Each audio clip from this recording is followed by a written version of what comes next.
Yeah.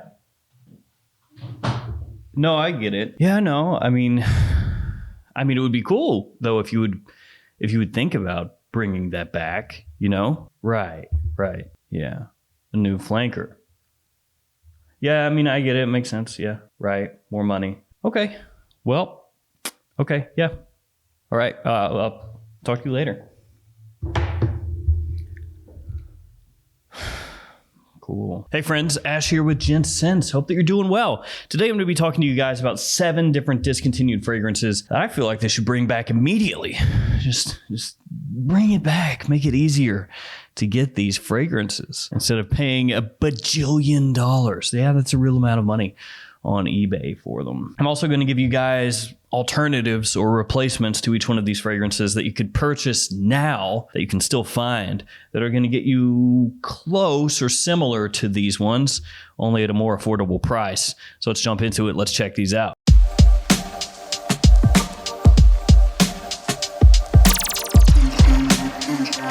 I've talked about it before, but I'm a big lover of discontinued fragrances. Some people aren't. Some people go, oh, who cares? There's so many new ones coming out. Who cares about a discontinued fragrance?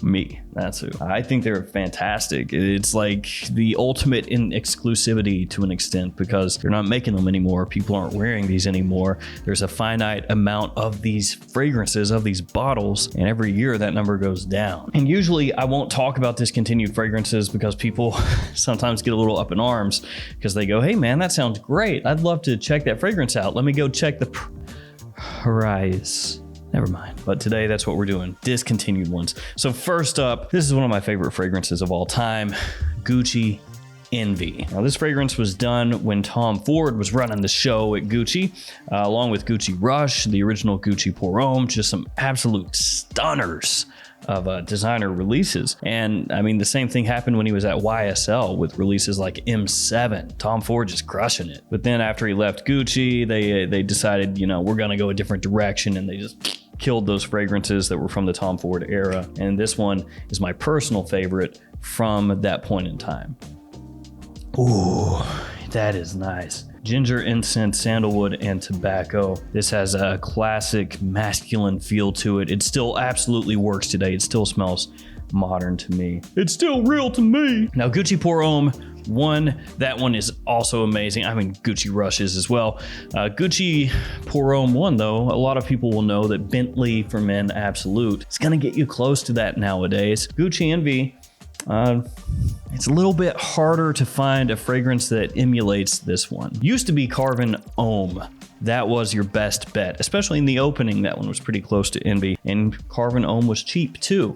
Now, you can't really find that one cheap like you used to be able to. And also, to be clear, that's Carbon Homme, not Carbon Pour Homme. Those are completely different. So for this one nowadays, probably Floris Eau de Santal. That's going to be your best bet. Eau de Santal by Floris. This one right here, though, an amazing, fresh, spicy fragrance that's very sophisticated. It has wafts of incense, so this kind of smokiness throughout. An amazing woodsy backbone, and then tobacco leaf. Love Gucci Envy. Next up, Midnight in Paris. Remember this one? This is from Van Cleef & Arpels. I love this one. I love the bottle. Back when this was, you know, $20 to $25. That's what the Eau de Toilette was going for at discounters. It was one of the steals in all of fragrance. It cost next to nothing. The quality of the whole thing, the fragrance and the presentation, through the roof. The eau de parfum of this is insanely expensive nowadays. The eau de toilette, instead of being insanely expensive, is just really friggin' expensive. It has leather tonka, incense, and tea. And for a long time, I would tell you guys, the best alternative to this is Bulgari Black, the little hockey puck fragrance. Unfortunately, that one has been discontinued as well, and the price on that is going up. On eBay, I did a quick search, looked like a lot of the bottles are going for over $100 now, so that's no longer really much of an alternative. So that means nowadays, your best alternative to Midnight in Paris is probably something like Luna Rossa Black from Prada. Now, Luna Rossa Black is not ultra close to this in the same style, and I would say that most people would say Luna Rossa Black is a more masculine fragrance than Midnight in Paris is, but It's probably about as close as you're going to be able to find nowadays. Midnight in Paris is one of those fragrances that, you didn't realize how good you had it until it was gone, for how much you could pick it up for, and the quality of the whole presentation for the price.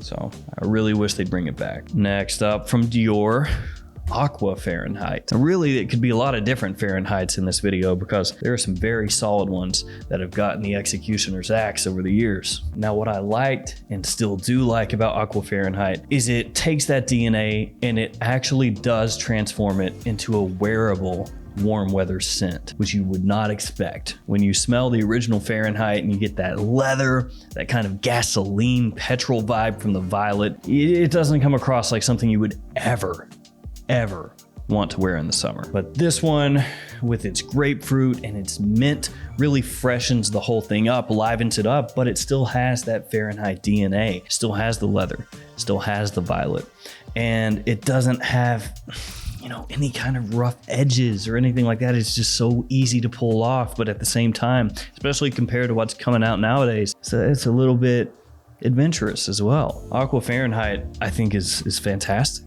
Love this stuff. Alternatives for that one, you go Mercedes-Benz Intense or Fahrenheit Cologne, which is essentially the replacement of Aqua Fahrenheit. Now, between the two, I'd probably actually point you to the Mercedes-Benz over Fahrenheit Cologne, even though Fahrenheit Cologne is a Fahrenheit fragrance, because for me, Fahrenheit Cologne is essentially a stripped down, more boring and subpar replacement to Aqua Fahrenheit. So why wear the crappy replacement, basically? Oh, this next one's a good one.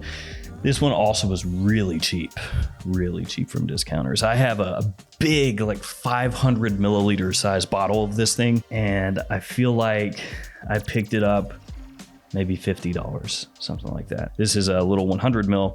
It's the Cologne of the Missions. This thing right here was hyped up by a lot of people as one of the best vanilla fragrances that you could buy, that was really centered around that vanilla, making it shine for a great price. And I mean, some aspects of the bottle definitely look a little bit cheap. I mean, the bottle itself is very simple. And then you have this label slapped on top, and that atomizer, that does look super cheap. It looks like a hairspray atomizer. It also has benzoin, myrrh, and cedar in here, but that vanilla is so good. It's this kind of sticky, dark, sweet vanilla, just clings to your skin, projects well, and it's so inviting. It smells great in the cold weather. Just absolutely fantastic. If that stuff was still out and you could still get it for the price that you could before, you would be seeing it in just so many cheapy lists nowadays. It would be everywhere, just like it kind of was in the past, basically. Nowadays, best replacement for that, probably going to be Mercedes-Benz Club Black. That one, as far as designer fragrances goes, is probably the one that focuses on vanilla in the most similar way to this one. Now, this next one I adore in high heat. This is not a really powerful fragrance, which makes sense. It's an eau de cologne. You could buy this for a really good price, a really big bottle. Mine's a 200 milliliter size. You just go to town, spray it on heavy, because nobody is going to dislike it. It's got white florals in here like neroli and jasmine. It's got bergamot. It is an amazing scent.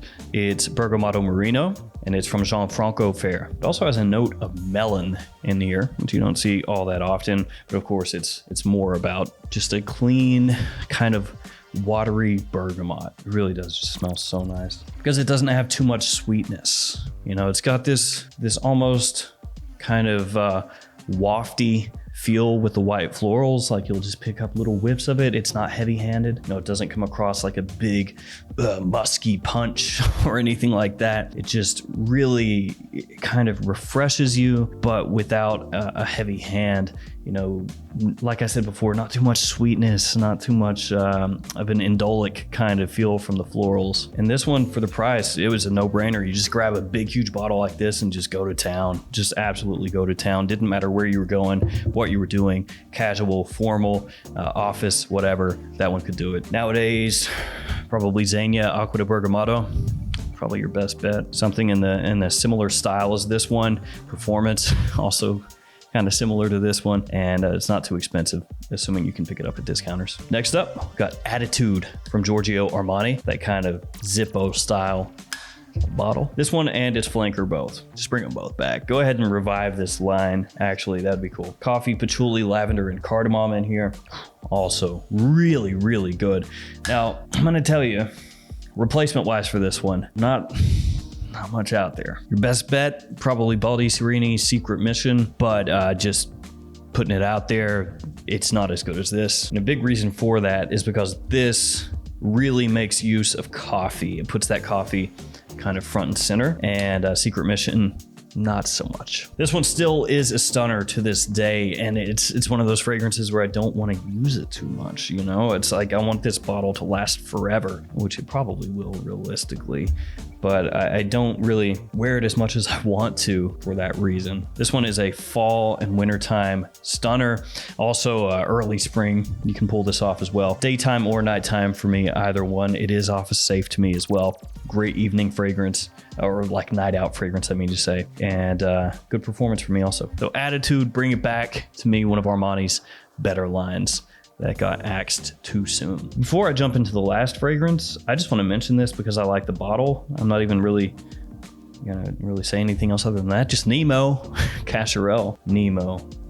Oh, I love it. Got a weird little roller ball as the atomizer right here, and this thing, the 100 ml bottle size is basically the exact same as this with a longer stick. That's kind of what it looks like. This one is spicy. It's a little bit woody, leathery as well. It does have a slight throwback feel to it when you smell it. You know, it's a product of its time, but it still works really well. It smells fantastic. And also Nemo. A lot of people would say, oh, Finding Nemo. But when I see Nemo, I think of, what was it, Nemo the Dream Master. Is that it? Oh wait, no. Dream Master was the Nintendo game. It's like Adventures in Slumberland was the movie. Only old people will get that. Okay, the last thing that's for real on the list is Escada. Just bring it back. So Escada still makes ladies' fragrances. For a time, they made men's fragrances, and a lot of them were really nice, but they decided just to kill all of them. Now, probably the most sought after one is this one. This is Magnetism. As far as a replacement to Magnetism, there's really not one. Sorry. You could get maybe something like, maybe Alexandria or Dua does a clone of this or something. That's about it. That one has this kind of grape soda feeling when you spray it on. I absolutely love Magnetism, but there's not something that's close enough. That's a normal fragrance, like a non-clone fragrance, that I could point you to for that one. But with this one, Escada Pour Homme, I have this and a 4.2 ounce bottle. This one, your best bet's probably something like Heritage from Guerlain. This one through and through, gentlemanly, sophisticated, mature. It's got carnation as one of the notes, and that's kind of a giveaway when you see carnation. You know, that note was used very heavily in the 80s, late 70s in masculine fragrances. It was like the floral of choice, that one in lavender, and carnation. When you see that, a lot of times you kind of know what you're in for. There's also cinnamon in here, there's vanilla, there's cognac.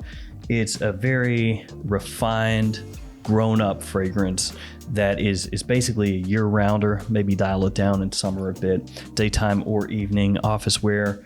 It will absolutely crush.